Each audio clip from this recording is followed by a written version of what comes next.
Court room drama शुरू हो चुका है, जहां चारों तरफ सन्नाटा पसरा हुआ है।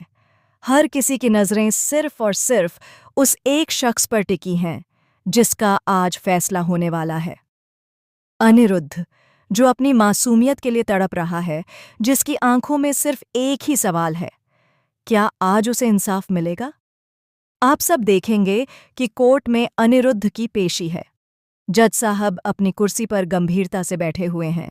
उनकी आंखों के सामने गवाहों की सूची रखी है और दोनों तरफ वकील अपने अपने तर्कों से इस केस को मोड़ने की कोशिश में लगे हुए हैं। आज का दिन बेहद अहम है, क्योंकि आज दोनों तरफ से वकील पूरी ताकत से बहस कर रहे हैं। एक तरफ मन्नत का वकील है, जो लगातार सबूतों और दलीलों के जरिए यह साबित करने की कोशिश कर रहा है कि अनिरुद्ध बेगुनाह है, कि उस पर लगाए गए सारे इल्जाम झूठे हैं, कि असली गुनहगार कोई और है और अनिरुद्ध को सिर्फ फंसाया गया है। लेकिन दूसरी तरफ अनिरुद्ध के खिलाफ खड़ा वकील भी कम नहीं है। उसकी जुबान पर तलवार जैसी धार है। वह हर छोटे से छोटे बयान को तोड़ मरोड़ कर पेश करता है। वह पूरी कोशिश कर रहा है कि अनिरुद्ध जेल से बाहर न आए, क्योंकि यह वकील ऐश्वर्या का होता है। ऐश्वर्या, जो हर हाल में चाहती है कि अनिरुद्ध उम्र भर सलाखों के पीछे सड़ता रहे। अब सवाल यह उठता है, ऐश्वर्या क्यों चाहती है कि अनिरुद्ध जेल से बाहर न आए? आखिर उसकी दुश्मनी कितनी गहरी है? यही रहस्य इस कोर्ट रूम ड्रामा को और भी दिलचस्प बना देता है। फिलहाल माहौल और ज्यादा तनावपूर्ण हो जाता है जब जज साहब अपनी गंभीर आवाज में कहते हैं, मुझे सबूत चाहिए। बिना सबूत के मैं किसी भी इंसान को बेगुनाह नहीं कह सकता। पूरा कोर्ट रूम सन्न हो जाता है। सभी एक दूसरे की ओर देखने लगते हैं। तभी धीरे धीरे खड़ी होती है मन्नत। उसकी आंखों में आंसू हैं, लेकिन चेहरे पर हिम्मत भी है। कांपती आवाज में वह कहती है, जज साहब, मैं सबूत लाने गई थी, लेकिन मेरे ऊपर गुंडों ने हमला कर दिया। उन्होंने मुझे रोकने की कोशिश की, मेरी जान लेने की कोशिश की। मैं चाहकर भी वो सबूत कोर्ट तक नहीं ला पाई। मन्नत की आवाज़ सुनकर पूरे कोर्ट में खुसर पुसर शुरू हो जाती है। लोग एक दूसरे से फुसफुसाने लगते हैं कि आखिर किसने करवाया यह हमला, कौन है जो सच को सामने आने से रोक रहा है। लेकिन जज साहब, जो कानून और सबूतों के पक्के माने जाते हैं, मन्नत की बात पर भरोसा नहीं करते। उनकी आंखों में संदेह झलकता है और वह कहते हैं, बातों से इंसाफ नहीं होता, सबूत चाहिए। मुझे सिर्फ हकीकत चाहिए। ये सुनते ही मन्नत का दिल टूटने लगता है। उसे लगने लगता है कि शायद आज अनिरुद्ध की किस्मत का फैसला उसके खिलाफ हो जाएगा। इसी बीच अचानक कोर्ट का दरवाज़ा जोर से खुलता है। सबकी नज़रें उस ओर मुड़ती हैं और वहाँ एसीपी का एंट्री होता है। उसकी वर्दी पर चमकते सितारे उसकी शान बढ़ा रहे हैं। उसके कदमों में आत्मविश्वास है। वह सीधे जज साहब के सामने जाकर खड़ा होता है और जोरदार आवाज में कहता है, जज साहब, मन्नत सच बोल रही है। हमने अपनी जांच में पाया है कि सचमुच उस पर गुंडों ने हमला किया था।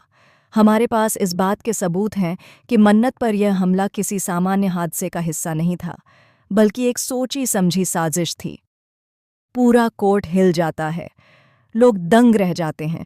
यह सुनकर जज साहब की भौहें तन जाती हैं। वह कहते हैं, क्या आपके पास इस दावे को साबित करने के लिए कुछ है? एसीपी सिर हिलाता है और एक फाइल जज साहब के सामने रख देता है। उसमें मेडिकल रिपोर्ट्स, फोटो और कुछ गवाहों के बयान होते हैं। लेकिन तभी ऐश्वर्या के वकील खड़ा होकर आपत्ति दर्ज करता है। वह कहता है, जज साहब, यह सब मनगढ़ंत है। यह सबूत लाने का नाटक है। मन्नत और एसीपी मिलकर कोर्ट को गुमराह करने की कोशिश कर रहे हैं। वह अपनी आवाज को ऊंचा करता है और कहता है, अगर वाकई कोई सबूत था तो वह पहले क्यों नहीं पेश किया गया? क्यों हमेशा आखिरी वक्त पर यह नाटक सामने आता है? यह सुनकर कोर्ट का माहौल और गर्म हो जाता है। अब फैसला किस ओर जाएगा, यह कोई नहीं जानता। लेकिन जज साहब पूरे धैर्य से दोनों पक्षों की बातें सुनते हैं। फिर वह मन्नत की ओर देखते हैं और कहते हैं, तुम्हें एक आखिरी मौका दिया जाता है। अगर तुम वाकई सच बोल रही हो तो जाकर सबूत ढूंढ कर लाओ। जब तक सबूत मेरे सामने नहीं आएगा, मैं कोई फैसला नहीं सुना सकता। मन्नत की आंखों में चमक लौट आती है, लेकिन उसके साथ ही एक डर भी घर कर लेता है। क्या वह सचमुच सबूत ढूंढ पाएगी? क्या फिर से उस पर हमला नहीं होगा? फिर आप देखेंगे कि जज साहब मन्नत को वक्त देते हैं और कहते हैं, याद रखो, कानून में जगह सिर्फ सच की होती है। अगर तुम सचमुच सही हो तो तुम्हें सबूत लाना ही होगा। पूरा कोर्ट रूम मन्नत की ओर देखता है। हर कोई सोच रहा है कि क्या मन्नत अपने मिशन में कामयाब होगी या ऐश्वर्या की चालबाजियां एक बार फिर उसे रोक देंगी। लेकिन कहानी यहीं खत्म नहीं होती। असली ट्विस्ट तो अब शुरू होता है, क्योंकि जैसे ही मन्नत कोर्ट से बाहर निकलती है, उसे एक अनजान शख्स से धमकी भरा फोन आता है। फोन पर वही डरावनी आवाज़ गूंजती है, अगर इस बार भी सबूत लाने की कोशिश की तो न सिर्फ तुझे बल्कि अनिरुद्ध को भी हमेशा के लिए खत्म कर दिया जाएगा। मन्नत का चेहरा पीला पड़ जाता है। वह कांप उठती है, उसकी सांसें तेज हो जाती हैं, लेकिन अगले ही पल वह अपनी मुट्ठी भींच लेती है और तय कर लेती है कि चाहे जो हो जाए, वह हार नहीं मानेगी। दूसरी तरफ ऐश्वर्या अपने घर पर बैठी मुस्कुरा रही होती है। उसकी आंखों में जीत की चमक होती है। वह खुद से कहती है, मन्नत चाहे जितनी कोशिश कर ले, इस बार सच कभी सामने नहीं आएगा, क्योंकि मैंने हर रास्ता बंद कर दिया है।